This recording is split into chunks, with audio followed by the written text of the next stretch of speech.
Now he's on your radio. Oh, I'm sorry. Did I break your concentration? No, I totally expected it. I think he's so handsome. I think... Ain't nobody got time for that. Rock that, homie. The Tony Cam Radio Show starts now. So welcome to the show, everybody. It's a wonderful Tuesday here on the Tony Cam Radio Show. And I'm going to say right off the bat, man, Jamil, yes, Be Rich. What up? The Tony Cam roast that y'all did yesterday was not funny. It was You didn't hilarious. think so? It was not for that. Welcome back. I cut my son out of the wheel. You did. Yep. Really? You don't talk about me like that. Ransom for $20. I know. Yeah. So We got you out. So So somebody obviously gave up the $20, or they released. Okay, did then they release you? Let me rephrase and start by saying thank y'all for getting me released. You're welcome. I know y'all took y'all big radio salary Exactly. and pooled together to make $20 Exactly. to get me out. But yeah, I did listen into the playback of that, and a great show. Y'all did a good job. Y'all always do a great job, even when I'm not here. But Yeah, it was cool having Anthony and yeah, somebody else for me to he's pick cool. on. He'll be back some more. It's good to know I can go and do some other things, and the show don't miss a beat. Still has the same triad of humor. Yeah. Right. Speaking of triads of humor, what's going on, Be Rich? Not much, man. What's going on? So I was watching TV the other day, man. And, Again? Yeah. It just seems like that's a trending topic. Okay. Yeah. Worst idea to ever hit the hood. I know this stuff is environmentally safe and friendly, and it's good for the future generations. But electric cars, man, that's got to be the worst idea. Really? Yeah. What do you don't like about electric Because I know cars? about my mama and her light bill. If I go visit my mom and ask to plug a car up at her house, and ask to plug a car up at her house, she's going to say, son, you don't plug. Or if you go visit somebody, you know how like you leave your car, your phone charger at home. Hey, dog, can I borrow your car charger, man? I left my car charger at home. You know? They'd be like, you better get on the bus. Yeah. You can't make it back. I know. I guess I've never thought about that, but you're right though, because it's bad enough now. Like when you go to people's house and you just want to charge your phone and you get an attitude. Yeah. It's like, can you imagine if you got to plug your car up? Exactly. How long an electric car got to be plugged up anyway? I think, man, it's like hours, dude. It's like So you 8-9 hours. So yeah. your mama just don't want you at her house that long. That's what it is. Right. She was like, wait a minute, I thought you was just stopping by to get some Is your cereal. right. Is your battery charged yet? Because it's time for you to go. It's time for you to go, man. Yeah. So, Jamil, Yes. you were talking some stuff about me yesterday. Was I? You I probably don't you recall. don't remember. I don't remember. What did I say? You were in the moment, but you took an opportunity to side with one of my children's.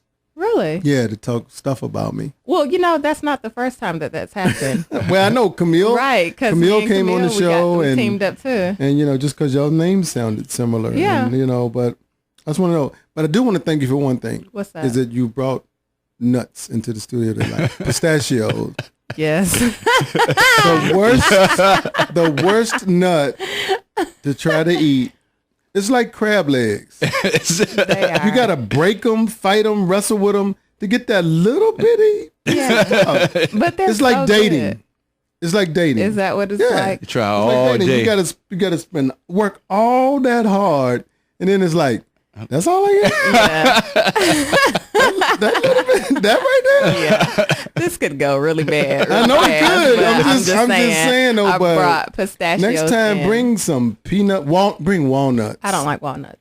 I brought pistachios because that's what I like. And It's like, about you. Why? It always is. It just always works out Like, the that reason way. you bought pistachios is what? Because- So commercial. Because by the end of the evening, when we're about to go, I'm always in here about to die. But Like, I'm can't you bring always so something hungry. better? I know nuts are full of protein. Yes. But they have ones that you don't have to wrestle with them. Yeah, I know. Actually, I didn't bring them for you. I just kind of brought them for me. So I didn't know that you would be wrestling with them all evening. Tomorrow, Yes. I'm going to bring you a bag of walnuts, like right I'm off not the gonna eat off the them. tree. Where are you going to find a You walnut know the ones tree? I got people in people's yards. What do you mean? Where you going to find a walnut tree? Lynchburg? Yes, I got a walnut tree in my yard. You do? Yeah. Oh, I so I'm didn't just know saying, but I'm that. gonna bring them to you like after they just fell to the ground, kind of like. Have you ever tried to crack a walnut? No. Be Rich. Yeah. You ever tried to crack a Oh walnut? yeah. Pistachios ain't got They got nothing on the wall. now, On the yeah. wall. So you need to bring me a hammer too. You gotta have a hammer. That's the only way to eat them. You All can't. right. You can't. You know the little lobster thing. Yeah.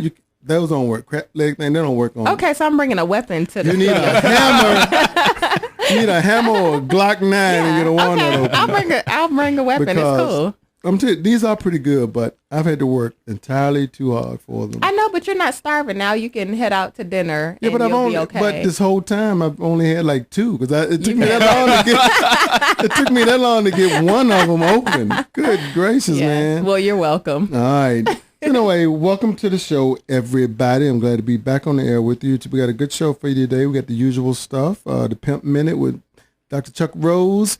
We got Anthony Andrews going to get all up in your business. And we got Super Mix from DJ Ed. And we've got an author, Heather Elizabeth King, is going to stop by the show. So let's get it popping. The Tony Cam Show is on your radio. So in the studio with us right now, we've got an author, writer, Heather Elizabeth King. How you doing? I'm doing good. Happy to be here. You in relation to Stephen King? Oh, I wish. I feel all writers' last name King ought to be related. I don't know, No, the only good thing would be being shelved next to Stephen King because somebody would look at my books. Yes. Now, wouldn't that work to your advantage? It would. Yeah, it would. so that your books are right there. You got Stephen King, but yours would actually come before his if it's if the first name is alphabetical as well. Yeah. I don't know about that. I haven't been to a library in forever. You're right. And Jamil, when the last time you read a book? I always read. I'm a part of a book. I mean, a book though. You mean like holding a book? Hold a book like in hold your a book? hand. Oh no, it's been a while because I put everything on my iPad. That's what I'm saying. Be rich. Yeah. What you? Chuck Rose, PIMP. Okay, well, that's true. That's true. That's right there. That's true. But it's like nowadays everything's on the Kindles, on the computer. In fact, That's I think true. Heather, your new book, you can't even buy it. You had to buy the laptop. It's got your book on it. Well, it's on. You do not have to buy a laptop. with her That's what book. I was told that you got to buy the You laptop for don't. $5.99, Misinformation. and her book is on it. The book is a plus. It can be Okay. downloaded to a Kindle or the Nooks or anything like that. It's on Amazon, BarnesandNoble.com. Okay. Laptop not necessary. Okay, no, that's okay. So tell us about the book you have. It's called Tainted Love. There was a song by that back in the 80s. Hey. And then Oh, y'all too young to remember that's anything called. about We had that. a little snapping in there, right. there was a So is it juicy? it's pretty scary. It's funny because it's tainted love now, but it's an urban fantasy and it's kind of dark because it's post-apocalypse. Third World War has happened. The earth is covered in water, and there was biological warfare that made a whole segment of people who were impacted by it different. They're now parasites. They've been forced to live underground. They call them parasites. They're just like these unwanted people who've been forced to live underground. And my main character is a parasite, but she has fake papers. The main she can character pass. is a parasite. That's interesting. Yeah, by she itself. can pass, so she lives topside, and she's an investigator. So it's this dark urban fantasy story that I sold as a romance. So the title went from Skinwalker to Doomsday Chronicles to my editor said, you need to have something that's more reflective Yeah, of because romance. Skinwalker doesn't sound like a love story. Yeah, I added more romance to it once I sold it. So no, it's kind of like The Walking Dead meets 50 Shades of Grey. Oh, wow. That's interesting. That is interesting and scary. Yeah, not necessarily not 50 quite. Shades of Grey. So how long have you been writing? I've been writing professionally since about 2003. Okay. I had my first book published. I used to write erotic romance under a pseudonym. Oh, what pseudonym was that? Oh, yeah. Google it, be rich. Google it, be rich. What pseudonym was that under there? Adrian Com, KAMA. Oh, And- Adrian Com. We're going to look at that. Google that right now. I'm glad you didn't tell them that before you got in here. Oh, It'd be shucks. drooling Yeah, and we're going to have you come eyeballs all on. We're going to have you shaking. coming back. We're going to have you come back on the show as Adrian Com. Erotic I fiction. wrote for a few years as Adrian Com. Okay. And published about 8 stories, 8 Really? books. 8 of them stories out there be rich? Yeah, Yeah. the first 8 of time I them. ever saw my book in a bookstore was Adrian Com. So it'd be nice to see Heather Elizabeth King. Yeah. Well, I think it's cool to be like a writer and then use different names so you can just write and express yourself any way you want without people really knowing that it's you, basically. Is that why you did it? I mean, is that why you used the a pen name when you did the erotic? Yeah, I knew I wanted to write more mainstream stories and more like mysteries and thrillers. So I wanted to save that kind of stuff for my real name and have people, when they see Adrian Com, they know, okay, this is something spicy. Okay. This isn't going to be a mystery with people dying and Right. So did the people around you know that this Adrian Com was you, like all this spicy stuff going on, so your people knew, like, I did this. Okay. They knew. I was pretty excited when I got the first that call of being published for the first time. So yeah, if I had any intention of trying to keep it to myself, I would have been able to. You're like, no, this is me. Really, it is. It's really me. It's me, honestly. Now you're in the studio right now holding the mic like you Diana Ross. You can let the mic go. It's like she on stage. It's like, reach out and touch somebody's hand. Reach out and touch. She's gonna turn into Diana Ross up here in the studio. So what else? So that Tainted Love came out a while back, like maybe last year? June last year. Okay, all right. And it's doing well, I assume? Yeah, it's doing well. Okay. It's interesting making the switch from writing as Adrian Com to writing as myself.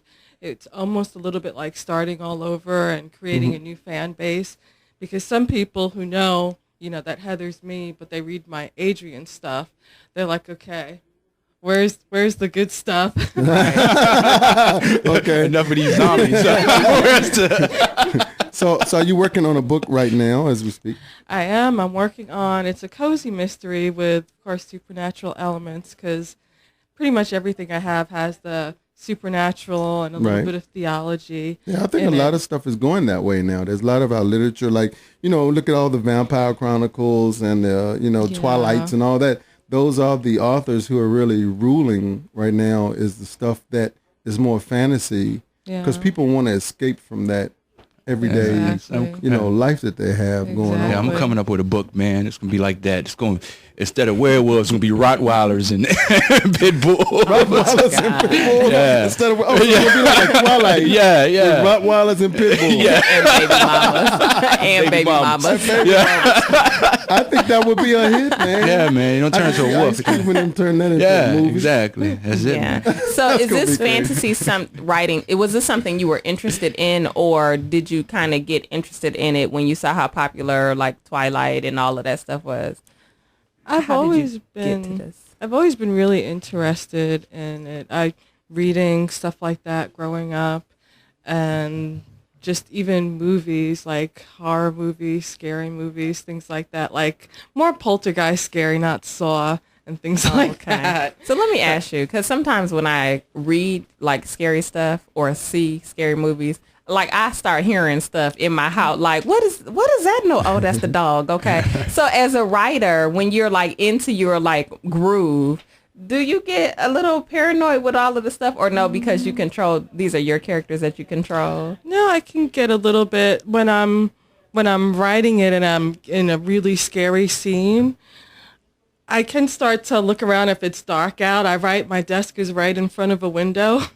So I can start looking back, and when I'm doing, more so when I'm editing the next day and I'm reading through what I wrote, if it's something that's supposed to be scary and it doesn't scare me a little bit, I'm not doing my job. I figure, yeah, it should make me feel uneasy. I don't know. The thought of you writing a book would scare me, Jimmy. Just the thought of you is that right? Going to write it. Yeah. No matter what the subject matter is. Yeah? Funny. He's hilarious. So, anyway, do you have something that you want to? Can you read us a little bit of like, so we know what we're in for here when we Is this from Tainted Love? This is from Tainted Love, and I figured I would read right from the first chapter, the first opening scene. All right. Because that kind of gets everything going, and I wrote it to try and make people figure, oh, gosh, I got to get that book. Okay. All right. Let's hear it. Okay, so let me preface this first with I'm a writer, and everything I do, even in my day job, I write, and I don't really have to talk that often. Okay. So, pardon and me you don't if have I no bad words over. in this, do you? No. Okay, I just had to check. Okay. Getting off that elevator could very well have been the stupidest thing I ever did. And with my track record, that's saying something. I stepped from the elevator and into the basement, then headed to Unit B, the only place in the 106-story building I should have avoided like the plague. Careful to keep my dagger anchored to my captive's neck, pointy edge against the hollow of his throat, I edged him forward using the weight of my body. My annoyance made me more aggressive than necessary, but I wasn't applying much pressure to the knife. I didn't want to kill the guy, but if he kept up like this, I might have to hurt him. Just a little, especially if it meant getting him moving faster. He'd been whining and groaning ever since my partner and I ambushed him coming out of the break room 30 minutes ago. I thought a little complaining was par for the course. We did sort of kidnap him after all, but this guy was acting like he'd never had anyone pull a knife on him. Come to think of it, he probably hadn't. He wasn't a parasite like me, so he hadn't grown up in the underground, where someone pull a knife on you as quickly as they'd look at you. Move it, I ordered, grinding my elbow into his spine. It's after midnight, he said. Nobody but level 3 security comes down here after midnight. Beside me, Davis snorted. He shoved a few micro braids away from his face with the back of his hand. His brown skin, so like my own, seemed to glow under the lights. Don't worry, big guy. We'll protect you from the boogeyman. See this? He indicated the dual tank blaster he was pointing at the guard with a jerk of his hand. The ridged handle and extended barrel didn't look nearly as deadly as the weapon truly was. I knew from seeing Davis use it that it could blast a hole 5 inches in diameter through any scumbag. I don't think your boogeyman will like my blaster, Davis continued, or the torch my partner has. What do you think? Though tufts of brown hair were sticking up at odd angles all over his head, and despite the fact that he was wide-eyed with terror, for a few moments the guard managed to look amused. Weapons? You think weapons mean anything down here? Davis eyed me and smirked. Weapons mean everything. Though I nodded, I wasn't so sure. Even if I couldn't imagine a scenario where weapons would be useless, the guard's fear was genuine, and the closer we came to Trian's Unit B, the more I realized this guy wasn't afraid of Davis and me. He was scared of whatever was in Unit B. Oh. Wow. See, now I want to know what was in Unit B. Yeah, I know. Don't you want to know what was in Unit do. B? You got to go by the laptop. I don't have to get a laptop. You got to go buy a laptop Amazon.com. that the book comes on it. Or go to Amazon.com for the smart Now, people. I will tell you, you could do good on the, the books on tape kind of thing. Oh, yeah. Because listening to you now, that would... reading it? Yeah, reading it. I mean, you should think, it should be something to consider. Like, reading the book. I know that's probably a long, grueling process. But, people like me, I need to listen, to the... as I'm riding around, listen to the story. If I showed you my iPhone, I have an account with Audible because I just love books, and I can, with Audible, I can just download a book, and just listen to it anywhere I go. I just have this huge catalog of books. See? That's awesome. And I could see that being made into a movie too, or a series or something. You might consider finding some people that want to option it to write script. Do you do script writing as well? I haven't. Yeah, you might want to think of putting that in script form and have someone shoot it. It sounded interesting. Like we all want to know now. Yeah, I want to know what's in Unit B. Cool. I'm gonna go buy me a laptop. I'm gonna buy me a laptop this evening and put Why don't you download it on your 8-megapixel phone? 8-megapixel phone. Well, anyway, Heather Elizabeth King, otherwise known as, what's the other name again? Oh, Adrian Com. That's the one I'm looking for. That's the real thing.